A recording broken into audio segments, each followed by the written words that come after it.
A very good day to all of you dear ones and welcome back to my channel. Today let's discuss Anne Finch's poem, The Introduction.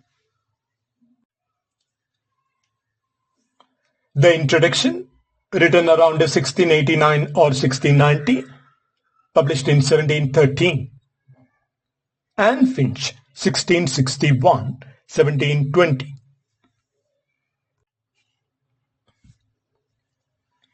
The poet's full name is Anne Finch, Countess of Winchelsea. The poem was written around 1689 or 1690 and published later in Miscellany Poems on several occasions, 1713. The Ranger's feminist poem, Self-Reflective, was literary manifesto. The form of the work is heroic couplets, rhyming iambic pentameter. Tone of the work is defiant, reflective, ironic, yet graceful. Background and context. The introduction is one of Anne Finch's most important and courageous poems, serving as a preface to her poetic identity and an early feminist statement in English literature. It was written at a time when women's education, intellect, and literary ambition were ridiculed or suppressed. The poem addresses how patriarchal society restricts women from writing or participating in intellectual life. Anne Finch wrote this poem as both a personal confession and a universal defense of women's right to express themselves through poetry. The poem may have served as an introduction to her unpublished manuscript of poems, a literal and symbolic entry into the male-dominated world of letters. Let's have a look at the opening lines of the poem. Alas, a woman that attempts the pen, such a presumptuous creature is esteemed. The fall can by no virtue be redeemed. They tell us we mistake our sex and way. Good breeding, fashion, dancing, dressing, play are the accomplishments we should desire. To write or read or think or to inquire would cloud our beauty and exhaust our time and interrupt the conquest of our prime.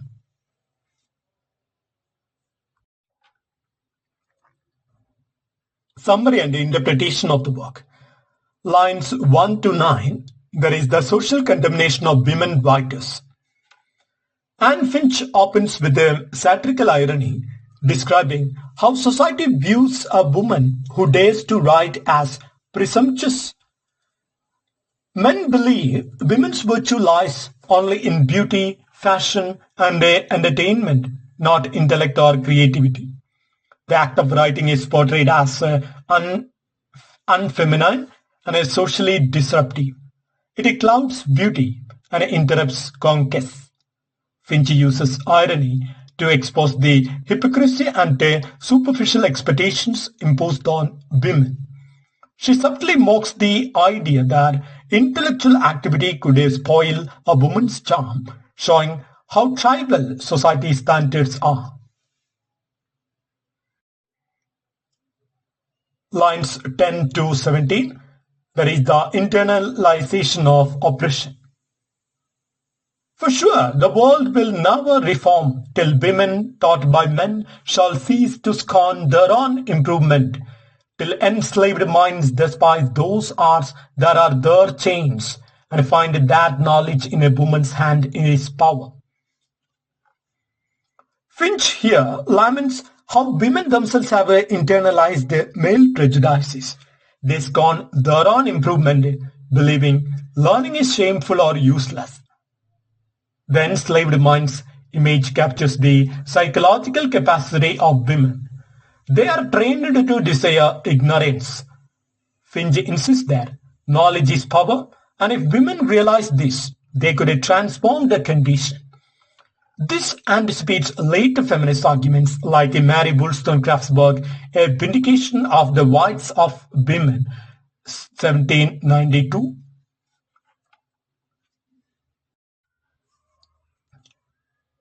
Lines 18 to 28, the poet's self-doubt and a caution. Let such as say our sex is void of reason know this aslant now, where once was treason. For when the world was new, our ancestors were better taught and had a more noble chaos. Anne Finch acknowledges her timidity and fear as a woman writer. The world labels women as irrational, and she argues this is a social construction, not truth. In early times, when the world was new, women held a dignity and wisdom, possibly referring to biblical or mythological women like a Deborah or Sappho. She implies that civilization's progress has actually degraded women's intellectual freedom. There is also a hint of bitterness and a nostalgia for a lost matriarchal wisdom. Lines 29 to 38, the historical justification. Eve's fault must be still her own, yet surely she had a greater cause to mourn, who first taught her daughters to obey those tyrant laws that men ordained that day. And Finch here refers to Eve, the biblical first woman, and how she is eternally blamed for the fall. Men use Eve's fault as a justification to keep women subordinate. This passage blends feminist theology and a social satire. Women are punished for Eve's sin, yet men use religion to perpetuate their dominance. She portrays patriarchy as a tyrant law that has persisted since that mythic moment. Lines 39-46, the poet's resolution and modesty. But a grand in public, men sometimes are severe, yet when we are dead, they praise us for our wit. Then let me write, and when my ashes lie, if men will praise, I shall not hear them sigh. Anne Finch ends with a modest defiance. She concedes that while living, women writers face scorn, but after death, men often praise them. She therefore accepts the role of writing for herself and for posterity, not for immediate approval. The closing tone is resigned, yet triumphant. She writes with the awareness of a risk, but with a quiet conviction. The poem closes the circle from social ridicule to self-assertion.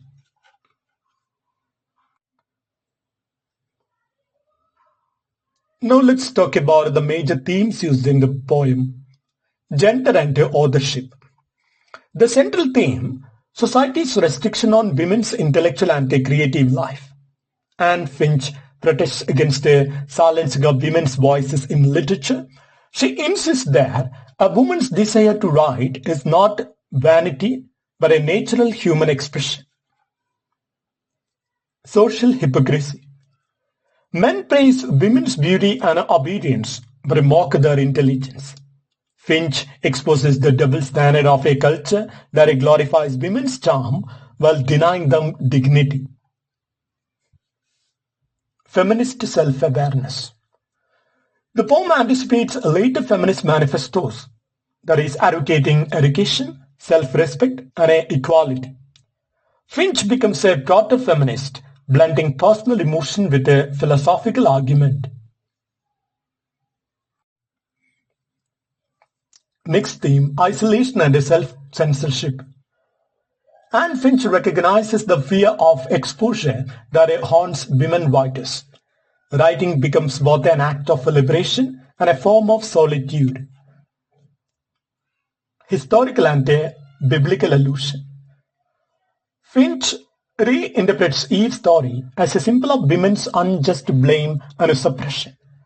She situates her argument within history and religion to give it authority. Now let's talk about the style and the literary features of the poem. The form of the poem, that is heroic couplets, that is rhymed iambic pentameter, typical of a restoration era but used with a personal tone. The tone of the poem is ironically polite yet intellectually rebellious. The diction is elegant, classical, and satirical, blending wit with sincerity. The imagery, she mainly uses metaphors of chains, beauty, conquest, and a whiting to depict a oppression.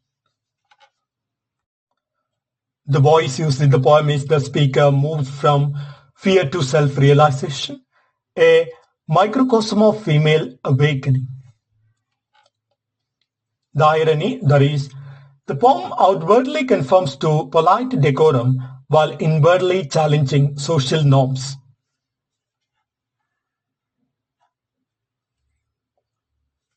Now let's talk about the symbolism used in the poem. First of all, pen is a symbol of female voice, intellect, and a defiance.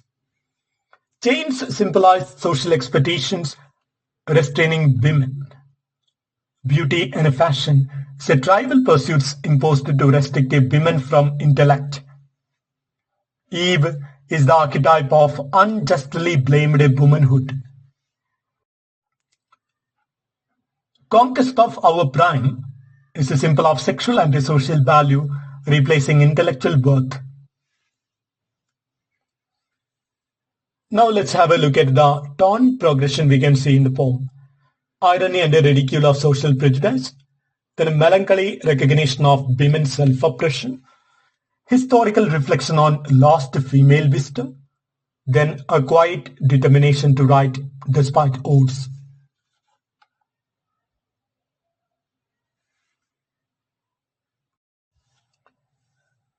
Historical significance of the work. Written before the age of Mary Wollstonecraft, Anne Finch's The Work, The Introduction, is one of the earliest English defenses of women's literary equality.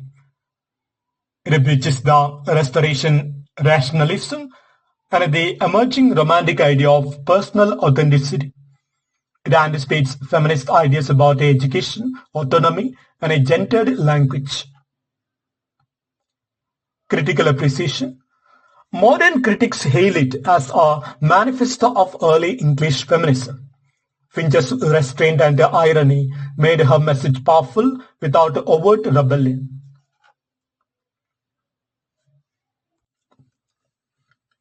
Her courage in voicing private frustration marks a turning point in women's poetic consciousness. It is often compared with Virginia Woolf's later reflection on women and writing that we can see in Virginia Woolf's work, A Room of One's Own, published in 1929. Contemporary relevance of the work. The poem resonates today as a commentary on gendered expectations, artistic freedom, and intellectual equality. It speaks to anyone who feels silenced by convention or undervalued for their voice. In classrooms, it is studied as a proto-feminist text and an example of gendered resistance through literary form.